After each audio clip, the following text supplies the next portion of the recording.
नमस्कार, मैं प्रशांत कुमार हाजिर हूं पूर्वई क्राइम स्पेशल लेकर। हम आपको दिखाते हैं गुनाह से जुड़ी खबरें। ये खबरें वो होती हैं जिसे देखकर आप सावधान हो सकें और किसी भी गुनाह का शिकार होने से बच सकें। आज हम आपको दिखाएंगे बिन मां की बेटी का दर्द, अब जिसकी जान पर बन आई है, और इसके पीछे जिम्मेदार कौन है यह आप खुद तय करेंगे। बात उस दिलेर बुजुर्ग की भी होगी जिसके सामने अपराधी पनाह मांगने लगे। 64 साल के बुजुर्ग का ये कारनामा देखकर आप दंग रह जाएंगे और गुनाह एक नज़र में भी आपको दिखाएंगे, जहां जुर्म की हर बड़ी खबर आपके सामने होगी। तो अगले आधे घंटे तक देखते रहिए आपका अपना शो पूर्वई क्राइम स्पेशल।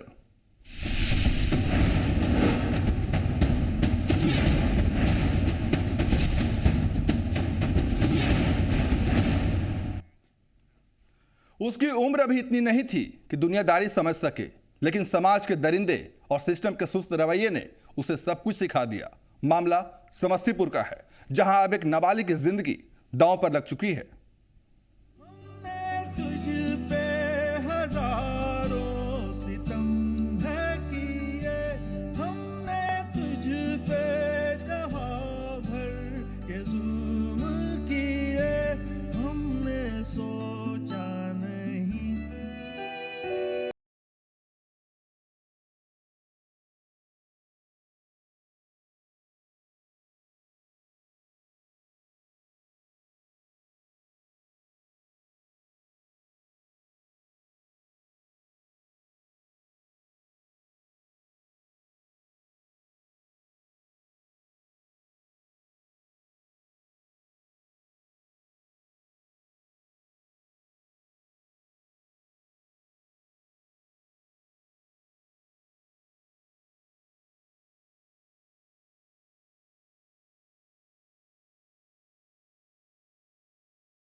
के लिए खाना लेकर खेत तक पहुंचाने जाती थी, लेकिन यही रास्ता उसके लिए मुसीबत लेकर भी आता है।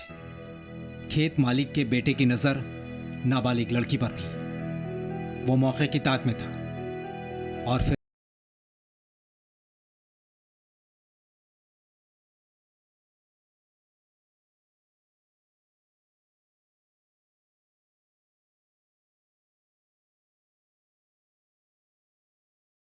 कल के बाबू चल वैसे वैसे गंदा गंदा काम करे। अच्छा, तो उसके बाद आकर के तुम घर में कुछ बताई? कल के ना कहिए ना तो मारे को फेंक दे। ये बहुत ही झंझोर देने वाली मार्मिक कहानी है और ये पूरे समाज को और उसकी व्यवस्था को झंझोर रही है। और ये एक पटोरी के तरफ के गांव की घटना है। ये बच्ची के पिता किसी के खेत में काम करते थे और ये खाना देने के लिए जाती थी। तो जो खेत के मालिक का लड़का था वो इसको बहला फुसला के बोला कि चलो फादर तुम्हारे फलानी जगह है, और इसको ढाब में ले गया और इसके साथ अनैतिक काम किया।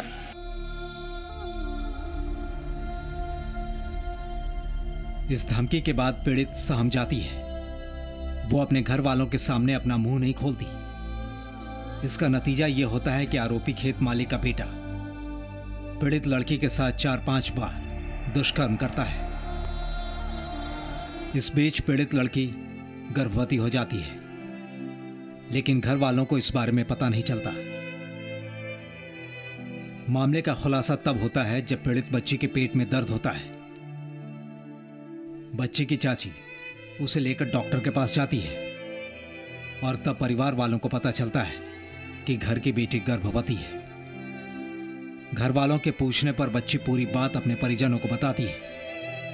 पटोरी थाने में 29 सितंबर को मामला दर्ज होता है।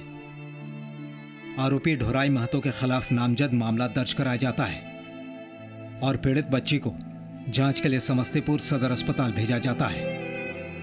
मेडिकल जांच में पीड़ित गर्भवती बताई जाती है।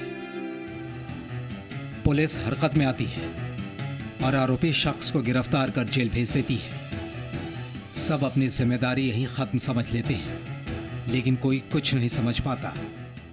तो वो पीड़ित थी कि अब वो क्या करे। आगे क्या होगा।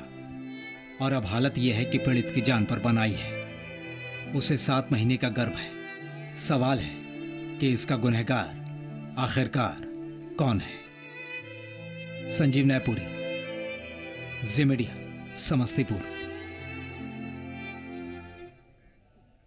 सवाल है कि क्या आरोपी को गिरफ्तार कर उसे जेल भेज देने के बाद जिम्मेदारी खत्म हो जाती है?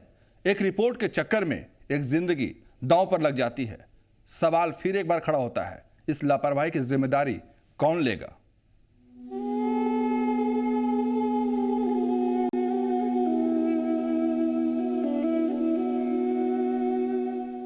मां ना होने का दर्द इस पीड़ित से बेहतर और कौन समझ सकता है। मां की मौत पहले ही हो चुकी है और पिता मानसिक तौर पर पूरी तरह से ठीक नहीं बताए जाते हैं। पीड़ित के बारे में जब डिस्ट्रिक्ट वेलफेयर कमेटी को जानकारी मिलती है तो वो आगे आती है और उसकी मदद के लिए हाथ बढ़ाती है। जो आरोपी थे वो दबंग बताए जाते हैं। केस को उठाने का भी दबाव था। ऐसे में डिस्ट्रिक्ट वेलफेयर कमेटी ने पीड़ित नाबालिग को एक ममता शिशु केंद्र में देखरेख के लिए रखवा दिया। वेलफेयर कमेटी की पहल के बाद डीएम मामले में सामने आते हैं। फिर मेडिकल बोर्ड का गठन किया जाता है और सिविल सर्जन से राय मांगी जाती है कि पीड़ित का गर्भपात होगा या फिर प्रसव कराया जाए। लेकिन लापरवाही की इंतहा यहां खत्म नहीं होती। सितंबर में दी गई रिपोर्ट उनके दफ्तर में ही थी। इसके बावजूद बाल कल्याण समिति से ही पुलिस रिपोर्ट लाने की मांग की जाती है। मामला महीनों तक टलता रहा। हमसे कहा था कि से आप रिपोर्ट दीजिए, कराइए, हमको रिपोर्ट दीजिए पहले का जांच का। दिया नहीं। फिर लिखा तो फिर हम कल उस पर जांच करवा दिए। और जांच कराने के बाद क्या पूछा गया है मेडिकल बोर्ड से? मेडिकल बोर्ड से पूछा गया कि लड़की के साथ अगर प्रेग्नेंट है, जैसा कि वो बता रहा था, तो उसका भाई लोग कहना था कि से इसका इलाज अस्पताल रखिए।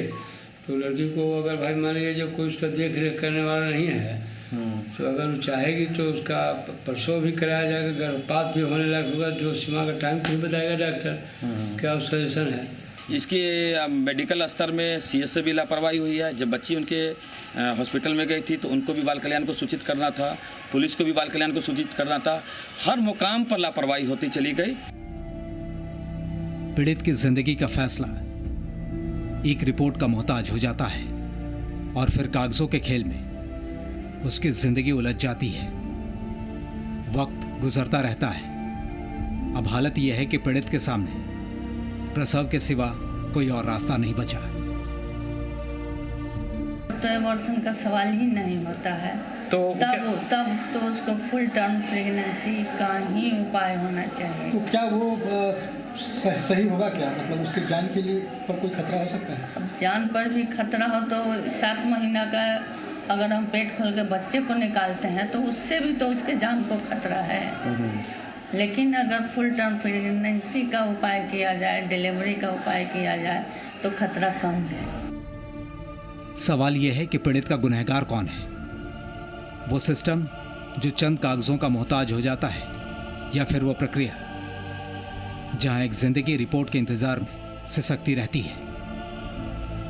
कहीं ना कहीं वो समाज भी कसूरवार है, जहां एक पीड़ित को चाहकर भी इंसाफ नहीं मिल पाता।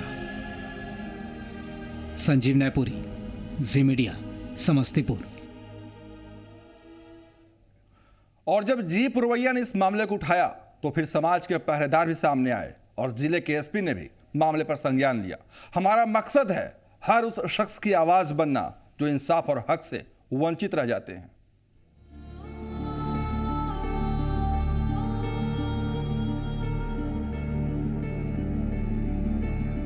पीड़िता का दर्द जब जी मीडिया पर दिखाया जाता है तो फिर समाज के सोए लोगों के साथ ही प्रशासन भी हरकत में नजर आने लगता है। लोग मामले में इंसाफ और मदद की गुहार लगाने लगते हैं और फिर मांग की जाती है कि उसकी उचित देखभाल हो, इलाज की सुविधा मुहैया कराई जाए। जी न्यूज और जी पुरवैया पर कि जिस प्रकार की जिले में जो मानवीय घटनाएं घटी हैं कि एक 12 से 13 साल की बच्ची जो 7 महीने की प्रेग्नेंट है, तो जिस प्रकार से देखा जाए कि ये तो प्रशासनिक लापरवाही है कि जिस समय उन्हें पॉजिटिव रिपोर्ट मिला उसी समय अगर वो सही तरीके से एक्टिव होती तो आज उस बच्ची के साथ ये दुर्घटना नहीं होती और वो बच्ची का जान पूरी तौर पर सुरक्षित होता। जी मीडिया पर जो खबर आ रही है लगातार लोग देख रहे हैं और हमको लगता है कि इस प्रकार की खबर जिला में अनूठा खबर है। ऐसा खबर बहुत कम देखने को मिला कि 12-13 साल के बच्ची को बलात्कार होता है, बच्ची गर्भवती हो जाती है, रिपोर्ट पॉजिटिव आता है, लेकिन 7 महीना तक जिला प्रशासन हो, पुलिस प्रशासन हो, CS हो, ये तमाम लोग सोए हुए रहते हैं। मामले की जानकारी मिलने पर जिले के SP भी संजीदा हो जाते हैं। आरोपी को पहले ही गिरफ्तार कर जेल भेजा जा चुका है, लेकिन पीड़िता के दर्द को देखते हुए वो पूरे मामले की जांच करवाने की बात कहते हैं ताकि जिम्मेदार लोगों की पहचान हो सके। इस संबंध में हम लोगों ने मेडिकल के लिए बच्चे को भेजा, अभी उसको पकड़ा जेल भेजा, हम लोगों ने चार्जशीट किया है और मेडिकली क्या होना है नहीं होना वो तो एक्सपर्ट पर डिपेंड करता है, वो तो डॉक्टर को देखना है क्या करना नहीं करना है। वैसे अभी संज्ञान में आया तो मैं इसमें बात करता हूँ, जाँच करता हूँ कहाँ से इन लोग के लेवल से लैब से हुआ है। SP ने मामले की जांच की बात कह दी, समाज के लोग भी सामने आ गए, लेकिन सवाल है कि जब गुनाह हमारे समाज को डसने लगता है, इसका जहर हमें जलाने लगता है, तभी हमें इसकी सुधि क्यों आती है? वक्त रहते ही इन समस्याओं पर ध्यान देने से फिर कोई बेटी अपना बचपन नहीं खो सकेगी, फिर कच्ची उम्र में ही किसी बिटिया रानी के गर्भ में कोई बच्चा नहीं पलेगा। इस अंधियारे को मिटाने की जिम्मेदारी भी हम सबकी है। संजीव नैपुरी, जी मीडिया, समस्तीपुर। यहां रुकेंगे एक छोटे से ब्रेक के लिए। ब्रेक के बाद दिखाएंगे 64 साल के बुजुर्ग की दिलेरी।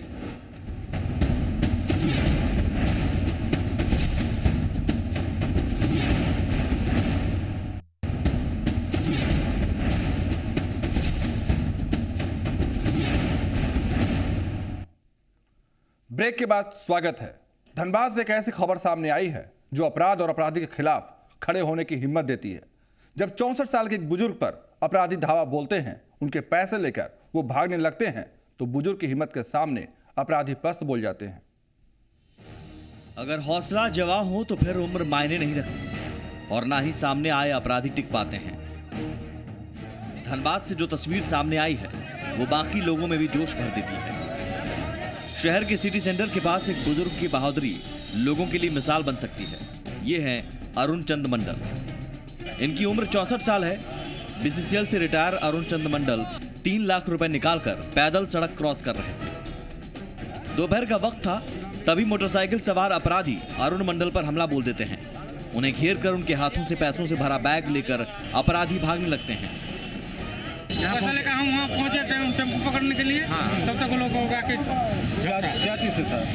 बाइक मोटरसाइकिल की चाबी हमारे पास है। उन लोगों का मोटरसाइकिल चाबी दिखाई ना ऐसा करके। चाबी अरुण चंद्र मंडल और जो पकड़ाया उसका दूसरा साथी भाग गया।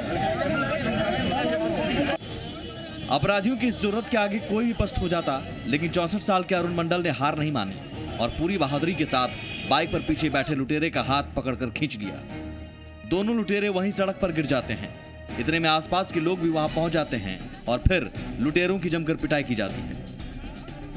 अपने बुजुर्ग का ये जो है एक पकड़ रहा था, एक लड़का का, 2 लड़का पल्सर से सवार था, वो भाग रहा था। मेरा नजर उस पर पड़ा, बोला कोई बात है, फिर देखे तो चिल्लाया कि बैंक से पैसा भाग रहा था। मैं जाकर उसको पकड़ लिया हम, मेरा दोस्त लोग खाते, फिर हम उसको पकड़े। दूसरा लड़का जो है कामयाब हो गया। मैं उसको जब पूजा तक जो है ले गए, लेकिन वो भाग गया। मौके पर पुलिस भी पहुंच जाती है। जमकर पिटाई खाने के बाद लुटेरे पुलिस की गिरफ्त में आ जाते हैं। पकड़ में आए लुटेरे ने अपना नाम आशीष बताया और अपने फरार साथी का नाम अमर बताया है। पकड़ के लाए हैं। नंबर रहेगा। अब ये इसके किसी का बैग झपट के भाग रहा था, पकड़ा के आया है। नाम भी अभी सही बताता है कि नहीं, तो पूछिए रहे थे तो इधर आ गए। अच्छा, अनुसंधान के अंदर तो अभी तो वही देखने आए कि गाड़ी का क्या है। पुलिस ने लुटेरों के पास से जो मोटरसाइकिल बरामद की है उसका रजिस्ट्रेशन बोकारो के चास के हरला का है और ये मोटरसाइकिल किसी मंसूर अंसारी के नाम पर रजिस्टर्ड है। पुलिस अब आगे की जांच में जुट गई है ताकि फरार लुटेरों की तलाश की जा सके। अरुण चंद की ये दिलेरी कई लोगों के लिए मिसाल बन सकती है और लुटेरों के हौसले उनके सामने घुटने टेकते नजर आएंगे। नितेश मिश्रा, जी मीडिया, धनबाद। भारत नेपाल बॉर्डर पर एसएसबी की चौकसी ने कई जिंदगियों को बर्बाद होने से बचा लिया। इलाके में मानव तस्करी की बढ़ती घटनाओं ने चिंता बढ़ा दी है। इस बार 20 लड़कियों को बिकने से बचा लिया गया।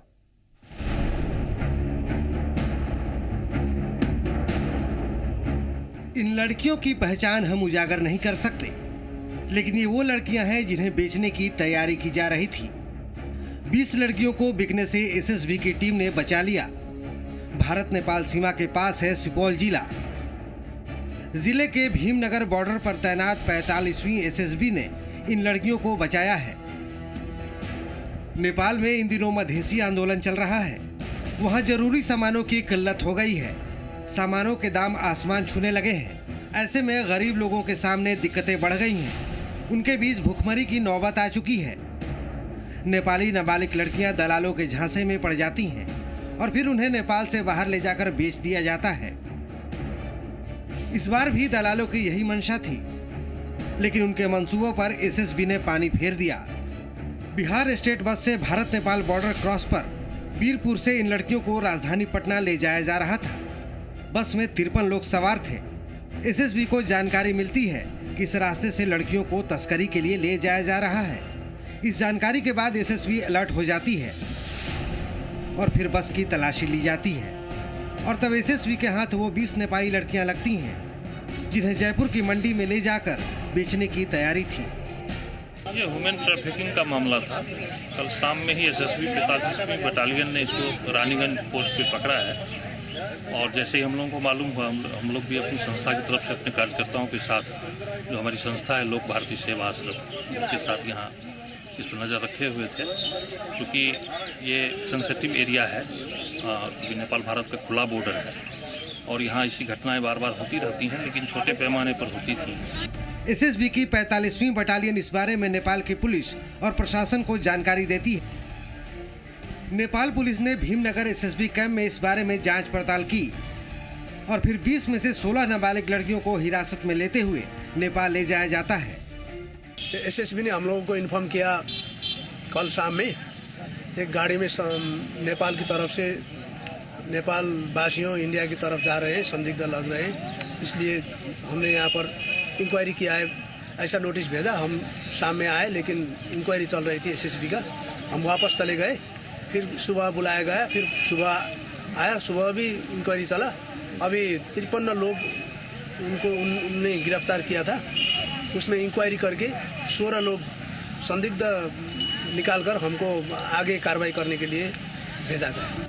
इन लड़कियों की किस्मत अच्छी थी जो दलालों के चंगुल से बच गईं, लेकिन किस्मत हर बार साथ नहीं देती। जरूरत है दलालों से सावधान रहने की और कोई भी कदम उठाने से पहले समझदारी से सोचने की, ताकि ऐसे मामले दोबारा सामने नहीं आए। मोहन प्रकाश, जी मीडिया, सुपौल। फिलहाल एक छोटा सा ब्रेक के बाद गुनाह एक नजर में।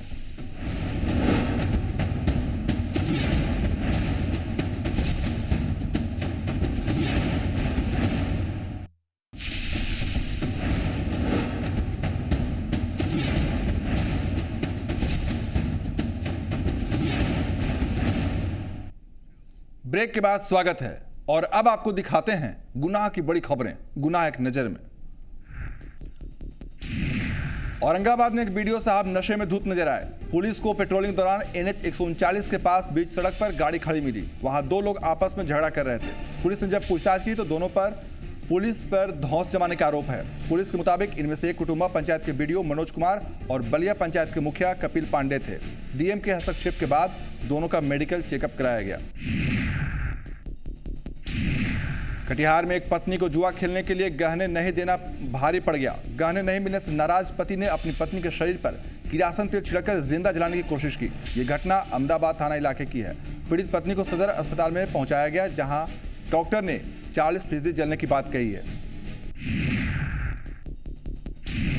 पूर्णिया पुलिस ने लूट के एक मामले में कामयाबी हासिल करते हुए एक लुटेरे को गिरफ्तार किया है। 1 दिसंबर को 30 लाख की लूट के मामले में पुलिस ने यह कामयाबी हासिल की है।